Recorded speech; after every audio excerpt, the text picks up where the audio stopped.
पाठ का विषय है हिंदी में जीवनी लेखन की परंपरा। इस पाठ के अध्ययन के उपरांत आप जीवनी विधा के स्वरूप को समझ सकेंगे, हिंदी में जीवनी लेखन की परंपरा से परिचित हो सकेंगे, हिंदी की कुछ प्रमुख जीवनियों से परिचित हो सकेंगे।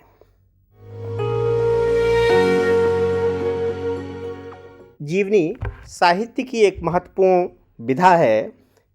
जीवन के विभिन्न क्षेत्रों में काम करने वाले प्रतिष्ठित व्यक्तियों के ऊपर जीवनी लिखी जाती हैं, क्योंकि उनका जीवन भावी पीढ़ी के लिए प्रेरणा स्रोत होता है। हिंदी में जीवनी लेखन का प्रारंभ बहुत विलंब से हुआ। इसके कई कारण थे। इनमें प्रमुख कारण यही है कि हिंदी में गद्य का विकास विलंब से हुआ। जीवनी के माध्यम से हम व्यक्ति, उसके परिवेश, उसके दृष्टिकोण और उसके अनछुए पहलुओं से परिचित हो जाते हैं। इसके परिणाम स्वरूप किंवदंतियों और भ्रामक सूचनाओं पर विराम लग जाता है। जीवनी के माध्यम से प्रामाणिक तथ्यों का उद्घाटन होता है। एक साहित्यकार की जीवनी उसके साहित्य को समझने में सहायक होती है। एक अच्छी जीवनी लेखक की रचना प्रक्रिया से परिचित होने में उपयोगी होती है। हिंदी में कई उत्कृष्ट जीवनियाँ लिखी गईं।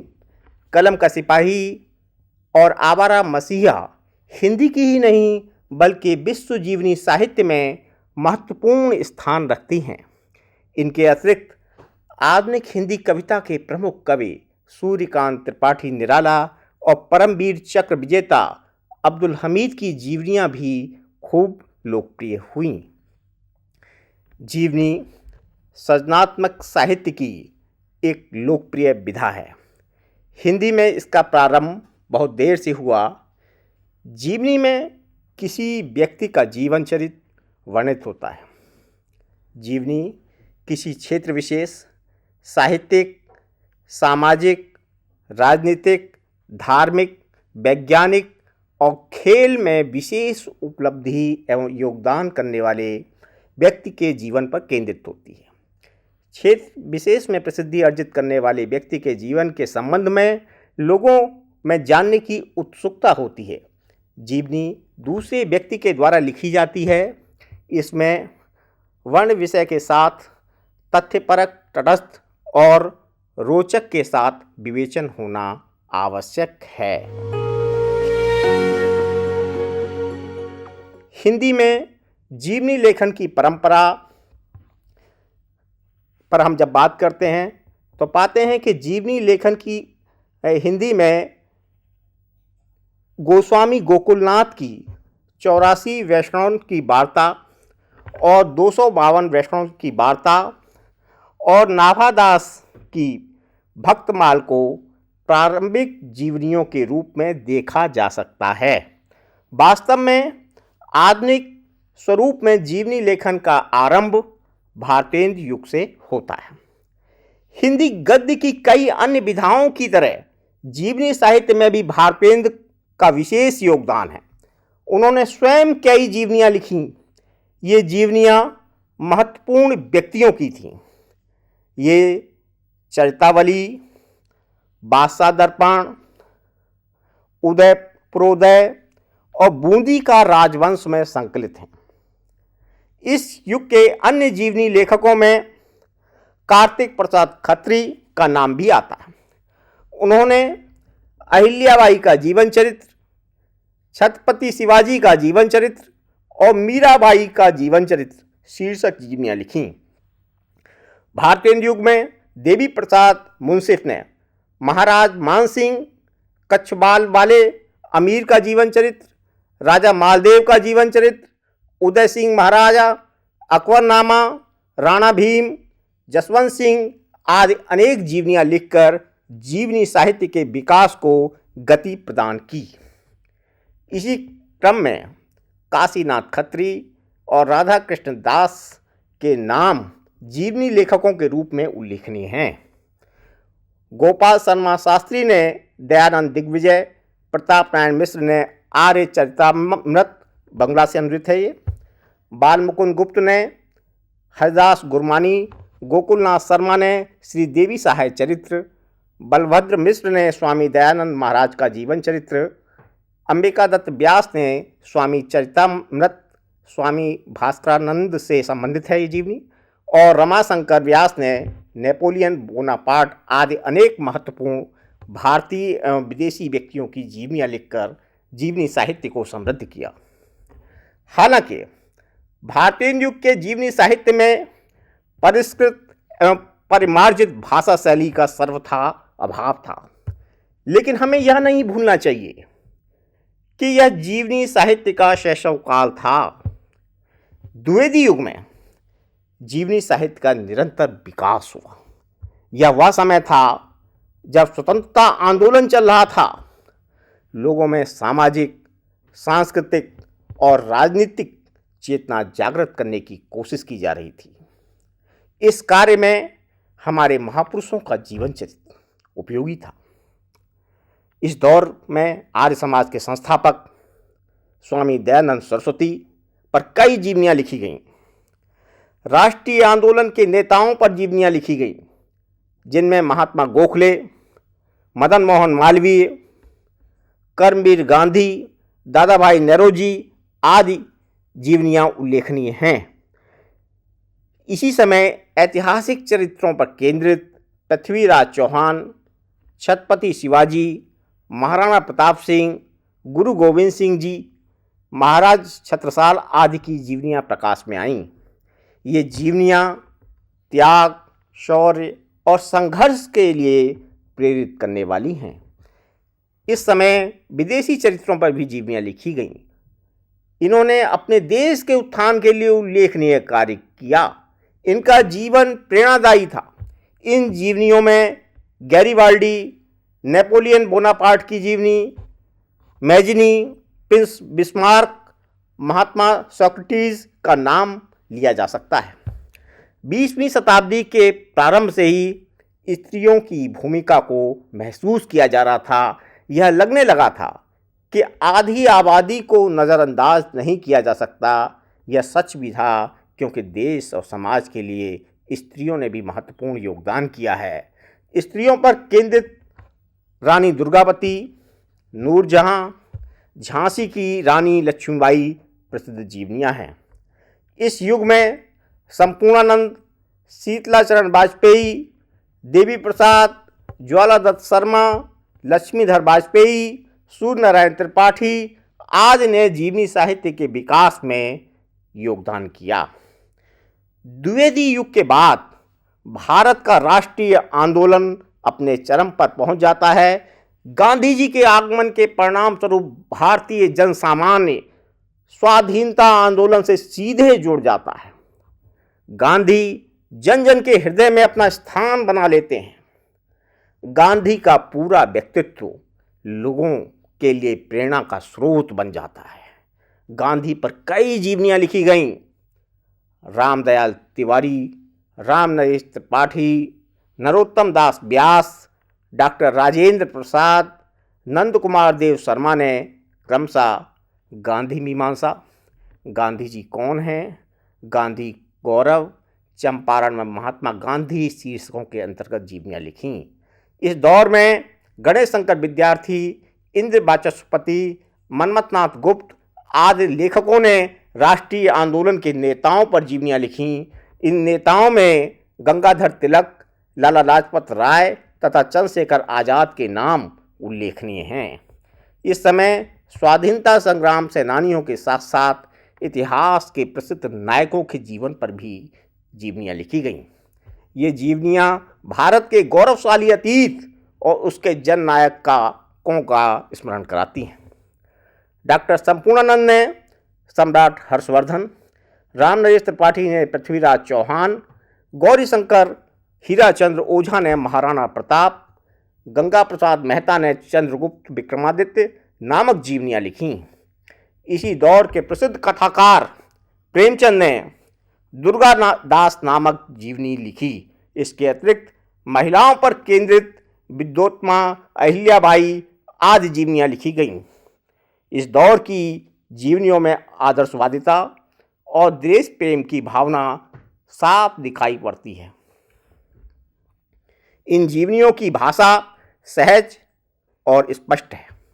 इस काल के जीवनी साहित्य ने आगे के जीवनी लेखन के मार्ग को प्रशस्त किया। गद्य साहित्य की अन्य विधाओं की तरह जीवनी साहित्य भी सुदृढ़ हुआ। महात्मा गांधी पर कई जीवनियां हिंदी में प्रकाशित हुई। इन जीवनियों में गांधी जी के जीवन के विविध पक्षों का उद्घाटन हुआ है। बापू की झांकियां, बापू के कदमों में, अकाल पुरुष गांधी, इसी तरह की जीवनियां हैं। गांधी पर एक महत्वपूर्ण जीवनी रोमा रोला की है, जिसका हिंदी अनुवाद सन 1947 ईस्वी में महात्मा गांधी विश्व के अद्वितीय पुरुष शीर्षक से 3 भागों में प्रकाशित हुआ है। गांधी के अलावा स्वाधीनता आंदोलन के अन्य नायकों के जीवन पर केंद्रित जीवनियां लिखी गईं। इनमें भगत सिंह, सुभाष चंद्र बोस और जवाहरलाल नेहरू के नाम प्रमुख हैं। रतनलाल बंसल ने सरदार भगत सिंह, वीरेंद्र सिंधु ने युग दृष्टा भगत सिंह और उनके मृत्युंजय पुरखे तथा मनमथनाथ गुप्त ने क्रांति दूत भगत सिंह और उनका युग शीर्षक जीवनियां लिखी। इन जीवनियों में भगत सिंह के व्यक्तित्व पर ऐतिहासिक संदर्भ में प्रकाश डाला गया है। भगत सिंह के संदर्भ से आज़ादी के क्रांतिकारी आंदोलन का चित्रण हुआ है। सुभाष चंद्र बोस से भी संबंधित कई जीवनियां लिखी गईं। इनमें हरिकृष्ण त्रिवेदी की सुभाष चंद्र बोस तथा गिरीश चंद्र जोशी की नेताजी सुभाष चंद्र बोस उल्लेखनीय हैं। इन जीवनियों में नेताजी के व्यक्तित्व और उनके जीवन से जुड़ी घटनाओं पर प्रकाश डाला गया है। जवाहरलाल नेहरू स्वतंत्र भारत के पहले प्रधानमंत्री थे। उनके जीवन पर माता सेवक पाठक, देवी प्रसाद धवन और लक्ष्मण प्रसाद भारद्वाज ने जीवनियां लिखी। इनके अलावा मोतीलाल नेहरू, मौलाना अबुल कलाम आज़ाद, सरदार वल्लभ भाई पटेल तथा श्यामा प्रसाद मुखर्जी आदि की जीवनियां लिखी गईं। इन जीवनियों में इन नेताओं के जीवन और उनके योगदान पर प्रकाश डाला गया है। इसके अतिरिक्त स्वामी विवेकानंद के जीवन पर आधारित जीवनी योद्धा सन्यासी विवेकानंद जीवनी लिखी गई। भारतीय इतिहास से जुड़े जिन व्यक्तियों की जीवनियां लिखी गईं, उनमें शिवाजी, नाना साहब, पेशवा, रानी लक्ष्मीबाई तथा तात्या तोपे के नाम उल्लेखनीय हैं। इन जीवनियों में मूलभूत सामग्री का प्रयोग हुआ है, जिससे जीवनियां तथ्यपरक बन गई हैं और इनसे हमें तत्कालीन इतिहास एवं परिस्थितियों का परिचय मिलता है। जीवनी साहित्य के विकास में प्रसिद्ध साहित्यकार राहुल सांक्यायन का महत्वपूर्ण योगदान है। उन्होंने अनेक लंबी यात्राएं तथा अध्ययन किया था। वे कई भाषाओं के जानकार थे।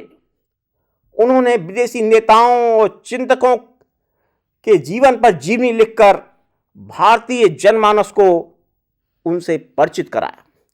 उनके द्वारा लिखित जीवनियां कार्ल मार्क्स, लेनिन, स्टालिन तथा माओ त्से-तुंग, इन जीवनियों में संबंधित व्यक्तियों के जीवन, सोच एवं कार्यशैली को ऐतिहासिक संदर्भों के साथ तटस्थ भाव से प्रस्तुत किया गया है। स्वतंत्रता मिलने के पश्चात साहित्यकारों पर भी जीवनियां लिखी गईं और लोकप्रिय हुईं। प्रसिद्ध कथाकार प्रेमचंद का नाम इस संदर्भ में प्रमुखता से लिया जा सकता है। उनके जीवन पर कई जीवनियां लिखी गईं। इनमें से शिवरानी देवी की प्रेमचंद घर में, अमृत राय की कलम का सिपाही, मदन गोपाल की कलम का मजदूर प्रमुख है। इसी तरह निराला के जीवन पर भी कई जीवनियां लिखी। इनमें गंगा प्रसाद पांडे की महाप्राण निराला तथा रामविलास शर्मा की निराला की साहित्य साधना उल्लेखनीय हैं। बंगला के चर्चित उपन्यासकार शरदचंद्र पर हिंदी के प्रसिद्ध साहित्यकार विष्णु प्रभाकर ने आवारा मसीहा जीवनी लिखी। इसके अलावा प्रसिद्ध साहित्यकार अज्ञेय पर शिखर से सागर तक जीवनी प्रकाशित हुई। शिव प्रसाद सिंह द्वारा लिखित उत्तर योगी और वीरेंद्र जैन लिखित अनुत्तर योगी भी श्रेष्ठ जीवनी ग्रंथ हैं। जीवन के अन्य क्षेत्रों में प्रख्यात लोगों पर जीवनियाँ लिखी गईं। इस दृष्टि से भारतीय वैज्ञानिक, भारतीय क्रिकेट के नवरत्न, भारत के प्रसिद्ध खिलाड़ी तथा हमारे वैज्ञानिक उल्लेखनीय ग्रंथ हैं। परमवीर चक्र विजेता अब्दुल हमीद के जीवन पर केंद्रित जीवनी छोटे आदमी की बड़ी कहानी बड़ी चर्चित हुई। यह जीवनी प्रसिद्ध साहित्यकार राही मासूम रजा ने लिखी है। इस जीवनी में अब्दुल हमीद के जीवन का तथ्यात्मक परिचय है। हिंदी का जीवनी साहित्य निरंतर विकसित हो रहा है। आइए अब हम हिंदी की कुछ प्रमुख जीवनियों पर विस्तार से चर्चा करें।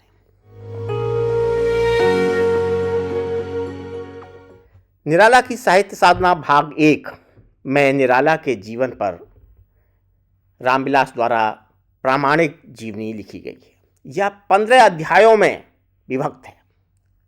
डॉक्टर रामविलास शर्मा ने लिखा है कि यह एक साहित्यकार का जीवन चरित्र है, इसलिए इसमें किसी हद तक उनके साहित्य का मूल्यांकन भी शामिल है, पर यह पुस्तक मुख्यतः उनके साहित्य की आलोचना नहीं है। निराला के पारिवारिक सामाजिक परिवेश से, उस युग की सांस्कृतिक परिस्थितियों से, उसके जीवन के बाह्य रूपों के साथ उनके अंतर जगत से पाठकों को परिचित कराना मेरा उद्देश्य है। वास्तव में शर्मा जी ने निराला के जीवन को युगीन परिवेश से जोड़कर प्रस्तुत किया है। इस जीवनी में निराला के संबंध में प्रचलित अनेक मिथ्या धारणाओं का खंडन भी किया है। इस जीवनी में निराला की रचनात्मक प्रतिभा के साथ साथ उनके मानवीय पक्ष का भी उद्घाटन हुआ है। निराला के व्यक्तित्व की विशेषताओं जैसे खर्चीला स्वभाव, दबंग प्रवृत्ति, अन्याय का विरोध आदि इस जीवनी में सफलता के साथ उभर कर आए। इस जीवनी में निराला के पूरे जीवन को दर्शाया गया है। इसमें उनका रचनात्मक एवं पारिवारिक संघर्ष भी सम्मिलित है। उनके जीवन में आने वाली त्रासदियों का भी मार्मिक अंकन किया गया है। इस जीवनी में व्यक्तिगत संबंध, रचना संसार, निराला से संबंधित लेख और पत्रों आदि का प्रयोग किया गया है। यह प्रेमचंद पर लिखी गई जीवनी है, जो उनके साहित्यकार पुत्र अमृत राय द्वारा लिखी गई है। प्रेमचंद हिंदी कथा साहित्य के शीर्ष पुरुष थे। उन्होंने हिंदी कथा साहित्य को विश्व कथा साहित्य में स्थान दिलवाया। उन्होंने राष्ट्रीय स्वाधीनता आंदोलन के 1900 से लेकर 1936 तक के समय के सामाजिक, सांस्कृतिक, आर्थिक एवं राजनीतिक परिदृश्य को अपनी रचनाओं के माध्यम से प्रस्तुत किया। स्वतंत्रता आंदोलन में वे अपनी कलम के माध्यम से भागीदारी कर रहे थे। उनकी जितनी लोकप्रियता अपने लेखन काल में थी, उतनी ही लोकप्रियता आज भी बरकरार है। वास्तव में वे जनता के लेखक थे। उनके जीवन पर आधारित कई जीवनियां प्रकाशित हैं। उनकी पत्नी शिवरानी देवी द्वारा लिखित जीवनी प्रेमचंद घर में, मदन गोपाल द्वारा लिखी गई जीवनी प्रेमचंद कलम का मजदूर और प्रेमचंद के पुत्र अमृत राय द्वारा लिखी गई जीवनी प्रेमचंद कलम का सिपाही उल्लेखनीय है। कलम का सिपाही प्रेमचंद की वृद्ध जीवनी है। यह जीवनी लगभग 600 पृष्ठों की है। इस जीवनी में को भले ही उनके पुत्र ने लिखा है, लेकिन पूरी तटस्थता का परिचय दिया है। इस जीवनी को लिखने में उन्होंने प्रामाणिक सामग्री, पत्र, संस्मरण, प्रेमचंद का लेखन, निजी अनुभव, प्रेमचंद से संबंधित लेखन का उपयोग किया है। इस जीवनी में उनसे संबंधित चित्र भी मौजूद है। इस जीवनी में उनके जन्म से लेकर मृत्यु तक का विस्तृत विवरण मिलता है। इस जीवनी में प्रेमचंद के जीवन से जुड़े विविध पक्षों का समग्रता से साथ उद्घाटन हुआ है। जीवनीकार ने ईमानदारी के साथ उनके पारिवारिक जीवन, चरित्र और संघर्ष को प्रस्तुत किया है। इस जीवनी के बारे में कुछ लोगों की राय है कि इसमें अनावश्यक विस्तार है। प्रश्नों को कम करने से जीवनी पर कोई खास प्रभाव नहीं पड़ेगा, लेकिन इससे प्रेमचंद के जीवन को समग्रता में समझने में कठिनाई होगी। प्रेमचंद साहित्य में भारतीय समाज और राजनीति के प्रवक्ता कहे जा सकते हैं। वे अपने समाज और देश के लिए आजीवन लेखन करते रहे। ऐसे व्यक्ति के जीवन को तत्कालीन सामाजिक और राजनीतिक वातावरण के आलोक में ही समझा जा सकता है। स्वतंत्रता आंदोलन का विस्तृत विवरण इसी का परिणाम है। इस जीवनी में प्रेमचंद की पूरी साहित्यिक यात्रा का विवरण है।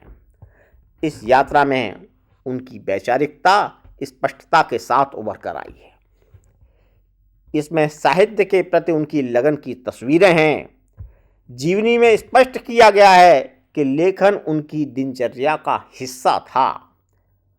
वे विपरीत परिस्थितियों में भी अनवरत लिखते रहे। यह जीवनी यह भी दर्शाती है प्रेमचंद किस तरह पारिवारिक जीवन से दो चार होते हुए भी लेखन में सक्रिय बने रहे। पारिवारिक दायित्वों से मुंह नहीं मोड़ा। उन्होंने अपने सिद्धांतों से समझौता ना तो अपने पारिवारिक जीवन में किया, न व्यावसायिक जीवन में और न लेखन में। उनके सामने आर्थिक समस्याएं थीं, लेकिन उन्होंने किसी प्रलोभन को स्वीकार नहीं किया। उन्होंने अपने समकालीन नए लेखकों को भी प्रोत्साहित किया। अपने मित्रों से उनके गहरे रिश्ते अंत तक बने रहे। अमृत राय ने इस जीवनी में जिस भाषा का प्रयोग किया है वह प्रेमचंद के व्यक्तित्व के अनुरूप है। इस जीवनी में प्रेमचंद का जीवन एक कथानायक की तरह उभर कर आया है। विविध प्रकार की घटनाओं और प्रसंगों से युक्त, रोचकता से भरपूर यह जीवनी उपन्यास जैसा आनंद प्रदान करती है। यह बंगला भाषा के प्रसिद्ध उपन्यासकार शरदचंद्र की जीवनी है। यह जीवनी हिंदी के प्रसिद्ध साहित्यकार विष्णु प्रभाकर द्वारा लिखी गई है।